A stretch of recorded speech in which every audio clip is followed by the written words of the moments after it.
Hello. কলকাতার রাস্তায় হাসু আপাকে খুঁজতে খুঁজতে অনেক ক্ষুধা লেগে গেল। হাঁটতে হাঁটতে দেখতে পেলাম একটা চাচা ডিম ভাজতেছে। চাচারে বললাম, চাচা ডিম ভাজা শুধুমাত্র, আর সাথে কিছু নাই, কয় রুটি আছে। ঠিক আছে, তাহলে চাচা একটা দাও। চাচা ডিমটা কড়াইতে দিয়ে দিল।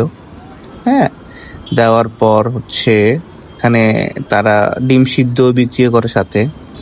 আর ইন্টারেস্টিং বিষয় যে ডিম তারা যে খাবারটাই দেয় না কেন, শাল পাতা বলে, শাল পাতার যেই সেই পাতাগুলো দিয়ে একটা প্লেট বানানো থাকে, সেই প্লেটগুলোতে আসলে তারা খাবারটা দেয়। বিভিন্ন ভিডিওতে দেখছি শাল পাতার প্লেটে অনেক কিছু দেয় ইন্ডিয়াতে, তো সেই হিসাব করে ভাবলাম যে দেখি শাল পাতার প্লেটটাতেও খাওয়া হবে আর ক্ষুধাটাও মিটবে।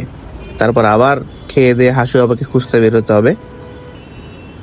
আর তাদের পাউরুটিগুলো নর্মাল পাউরুটির মতো না, তারা প্যাকেট পাউরুটি, আর খুব মোটা টাইপের হয়।